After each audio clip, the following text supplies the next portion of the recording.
Where do you see the world heading from here in your worldview, in your crystal ball, so to speak?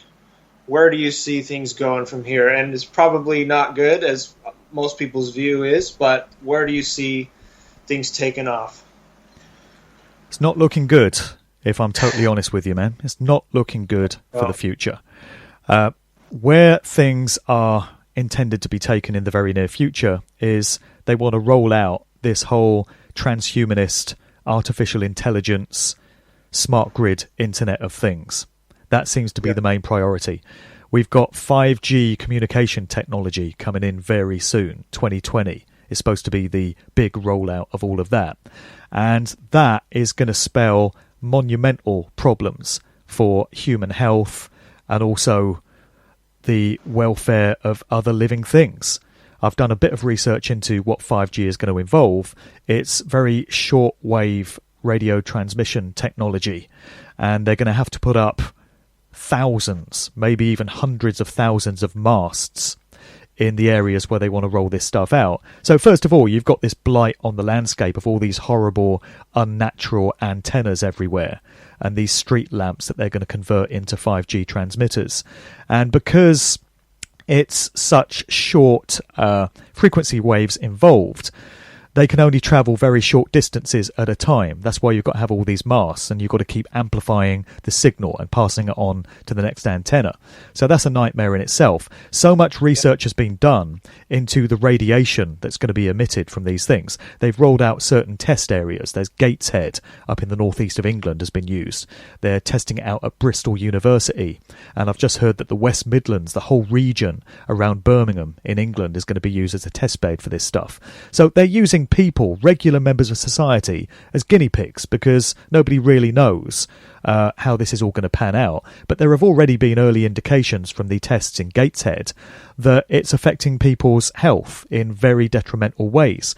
Pregnant women have been miscarrying babies at alarming rates.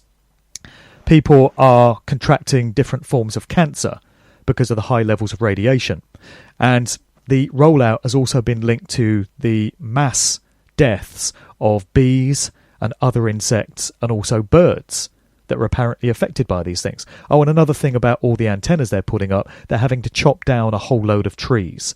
Why? Because trees are made of organic material and are full of moisture, and they absorb the transmission signals, the waves. Okay, what else is made of organic material and largely made up of moisture? Oh, that will be human beings then, who are going to also absorb these rays. So it's absolute insanity, and it's criminal that governments are allowing this thing to be rolled out.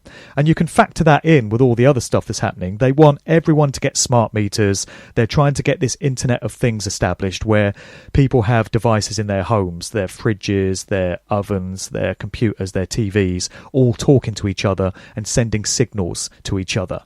And all this information, all this data can be remotely monitored by the companies involved. So there's surveillance issues going on there. We've got smart cities, we've got smart motorways, we've got smart cars, we've got smart everything. They just want everything linked up to these computer systems, communicating data and technology between themselves. This is a very unnatural way of living. We're not supposed to be living like this.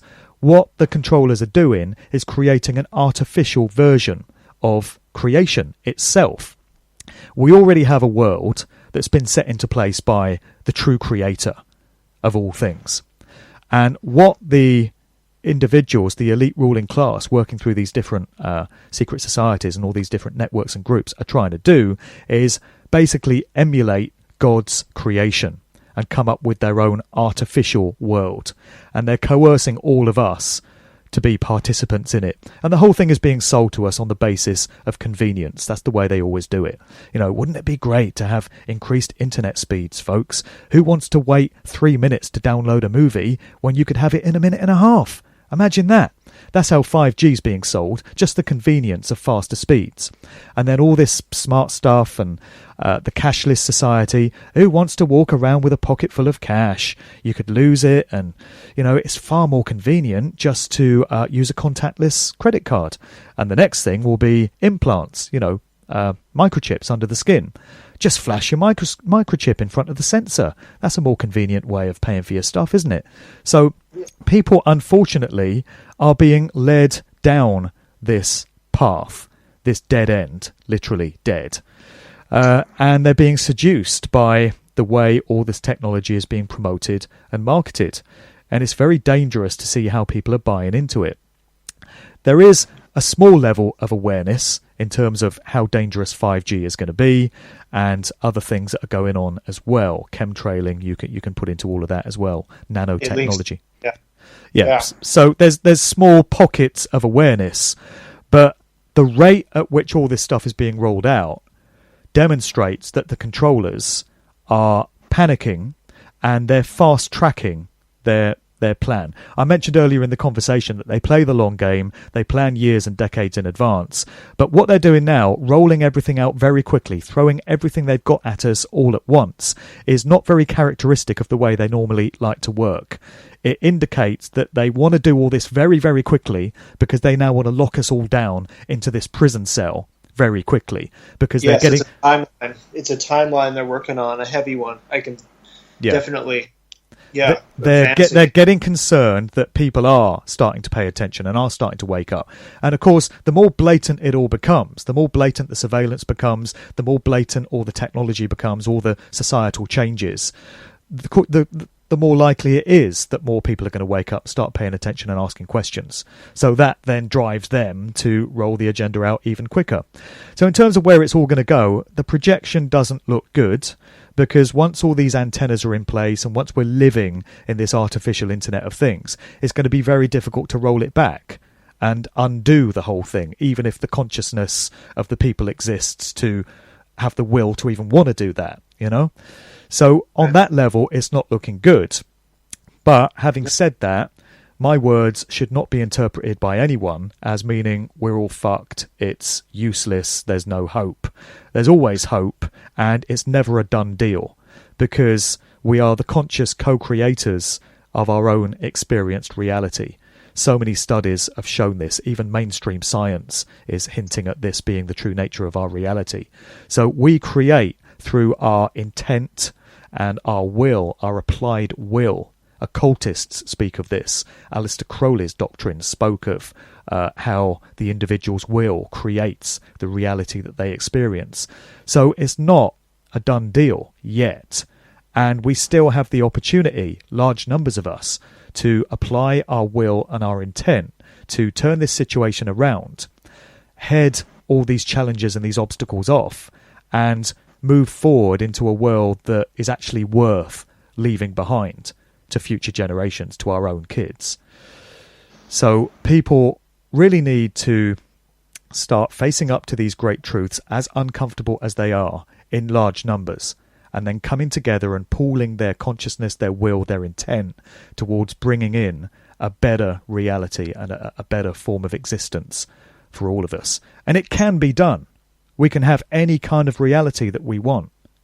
The occultists have just figured this out, and they've successfully manipulated society and the human collective psyche towards bringing in the type of reality that they want, which is evil and dark and enslaving and controlling. But it doesn't have to be that way. We could have the very opposite of that if enough of us choose that that's what we want to bring in. So we just need more people to come to these understandings and break the mind control. Realise that we live in a world of lies. Realise that you'll never get the truth from the mainstream media and what governments tell you. You have to go seeking it from alternative sources. And the role that I play and that you play and that all of us that are putting out information like this, whether it's through radio shows, YouTube videos, conference talks, documentaries, books, whatever, is we're just playing our small part in trying to bring that process in. And it's all we can do. One individual, you, me, anyone, cannot change the world on their own. can't be done. But we can be a part of the process that does. And the more of us that are on this path, the more chance we stand of bringing that about. So every single individual listening to this broadcast can participate in that process and play their own part in it. And everyone should, because everyone's input makes just that little bit of difference and brings us that much closer towards bringing into reality the type of future that we want and is going to be worth living in versus the absolute nightmare that they've got planned for us. So in terms of how it pans out, it's up to us. It's really up to us. Well said. Well said. Yes, it's a dire situation we're in right now, and it can go either way. I had with the 5G, I've been shouting off the rooftops with it. I had Max Egan, Matt Landman, and Alana Freeland in a show about it. And at the end, I was like trying to ask, what can we do? Well, it wasn't a very inspiring end because we're like, yeah, we're all kind of fucked. But if enough of us unify, the dark occultists are unified. They're unified in trying to bring in this. If everybody else unifies and drops their differences, we can make a difference. Absolutely. Exactly. I mean, you can't just give up. What's the alternative? No. You either apply your will towards a better future and really concentrate on bringing that in, or you just roll over and say, we're dead. That's the end of it. That's the end of humanity as we know it. Now, anyone that's got kids just cannot do that. That is not an option. You cannot leave that legacy for your children. Just say, oh, well, yeah, I saw that the world was headed to hell in a handcart and I just gave up and rolled over and let it happen. That is not any kind of option.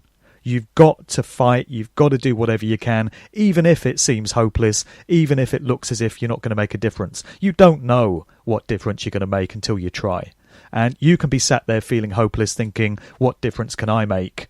Imagine 10 million other people around the world all sitting there thinking, it's hopeless, what difference can I make? Now imagine every one of those 10 million people that did feel hopeless, instead doing everything they can and focusing their intent on turning this situation around. Now you've got a very different dynamic, multiplied to the power of 10 million.